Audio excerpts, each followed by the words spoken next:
बिस्मिल्लाहिर्रहमानिर्रहीम। लाखों करोड़ों दुरूदो सलाम मोहम्मद मुस्तफ़ा सल्लल्लाहु अलैहि वसल्लम और आले मोहम्मद पर। मैं हूं उमर दराज गोंदल। 26वीं आईनी तरमीम के बाद जो आईनी बेंच बना है, क्या उस आईनी बेंच के होते हुए इस निज़ाम को, इस हुकूमत को कोई खतरा है?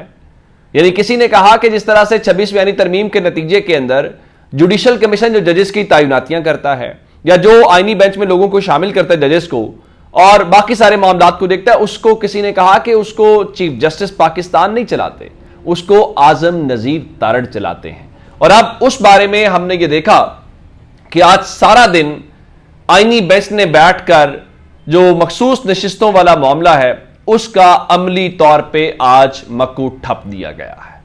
आज ये हुआ कि बाकायदा तौर के ऊपर एक जज साहब ने अपने आप को रेस्क्यू किया, यानी वो इस बेंच से अलहदा भी हुए, और बेंच से अलहदा होने के बाद भी आईनी बेंच ने कहा कि आज ही हम समाअत मुकम्मल करेंगे और आज ही हम केस को आगे लेकर चलेंगे। और आज काजी फायज ईसा का भी जिक्र हुआ और फिर हामिद खान ने आज खुल के बातें की और एक लिहाज से तल्ख कलामी भी हुई। आज हुआ क्या? जस्टिस सलाहुद्दीन पिनहोर जो हैं, उन्होंने बेंच से अलहदगी का ऐलान किया, जिसके बाद जजेस उठकर गए और उन्होंने कहा जी हम 10 मिनट के बाद आएंगे। और यह तारीख का एक मुनफरिद वाकया है कि एक मुल्क की सुप्रीम कोर्ट, चाहे वो 13 जजेस पे मुश्तमिल थी, उसने फुल कोर्ट ने फैसला दिया, और उस फुल कोर्ट को तारीख में पहली बार 13 जजेस यानी फुल कोर्ट सुप्रीम कोर्ट के फैसले को 10 जजेस रिव्यू कर रहे हैं। इस जजेस सिर्फ जस्टिस सलाहुद्दीन पिनहोर नहीं, इससे पहले आपने ये देखा कि 2 और भी जो मौजूद जज साहिबान हैं, जिसमें जस्टिस आयशा मलिक साहिबा हैं, जस्टिस अकील अब्बासी हैं, वो भी इस बेंच से अलहदा हो गए थे। तो अब तारीख का मुनफरिद वाकया जस्टिस अमीनुद्दीन खान साहब के एजाज उनके हासिल सारी जिंदगी इनको रहेगा, वो बनी नो इंसान के सबसे बड़े आईनी जज तस्वुर किए जा रहे हैं कि ये सब कुछ था। और आप अंदाजा कीजिए कि जब जस्टिस सलाहुद्दीन पिनहोर उठकर गए तो हामिद खान साहब ने उनको अप्रिशिएट किया, क्योंकि वो कह रहे हैं कि जजेस फैसला नहीं सुन सकते, ये केस नहीं रिव्यू कर सकते। और उसके बाद उन्होंने जब 10 रुकनी बेंच बैठा, उन्होंने उसके ऊपर भी एतराज किया। तो इन्होंने कहा कि हम इसको मुस्तरद करते हैं, अगर आपने दलाइल देने हैं तो दें, वरना आप बैठ जाएं। तो उसके बाद काजी फायज ईसा का जिक्र हुआ तो जस्टिस हाशिम काकड़ जो हैं उनको बहुत गुस्सा आया, और उन्होंने इस हवाले से बहुत कुछ कहा, और उन्होंने बाकायदा हामिद खान साहब को कहा कि आपने कल सुप्रीम कोर्ट को डी चौक बना दिया था। फिर एक मौके के ऊपर जब उनका नाम लिया गया तो जजेस ने कहा कि उनका नाम ना लें, तो हामिद खान साहब ने उनका नाम क्यों ना लें, उनके फैसले का जिक्र है जो 13 जनवरी को उन्होंने कमाल किया। और फिर इस जज और इस बेंच की सूरत हाल ये थी कि आप काजी फायज ईसा की गैर मौजूदगी के अंदर ये बर्दाश्त नहीं कर पा रहे कि काजी फायज ईसा के ऊपर कोई जुमला कहे, लेकिन जस्टिस मंसूर अली शाह साहब जो इस हवाले से इस बेंच के सरबराह थे, या जिन्होंने ये फैसला लिखा हुआ है, चले बेंच के वो सरबराह तो नहीं थे, तो उनकी गैर मौजूदगी में उनके फैसले के ऊपर आप हिट कर रहे हैं, उसको नहीं कर सकते। और एक मौके के ऊपर जस्टिस मंदोखिल ने कहा भी कि नजर सानी और रिव्यू के दरमियान फर्क होता है।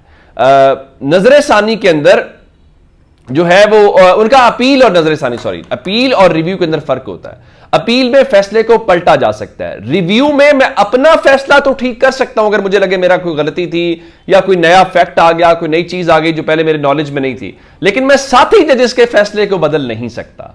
ये बनी नो इंसानियत का वाहिद मामला ऐसा होगा। और फिर उससे हटकर अचानक से जब मखदूम अली खान दलाइल दे रहे थे तो जस्टिस आमिर फारूक ने यह समझा कि इलेक्शन कमीशन के वकील थे, तो उन्होंने सवाल किया तो पता चला नहीं, बोल आई एम सॉरी। और उसके बाद क्या हुआ कि कोई ये जानने को, इवन बाकी नजफी साहब पूछ रहे थे कि इलेक्शन कमीशन ने इन्हिराफ कहां किया है, कोई ये इसके ऊपर बात नहीं कर रहा था कि पीटीआई को किन मसाइल का सामना करना पड़ा या किन हालात के अंदर उन्होंने इलेक्शन लड़ा।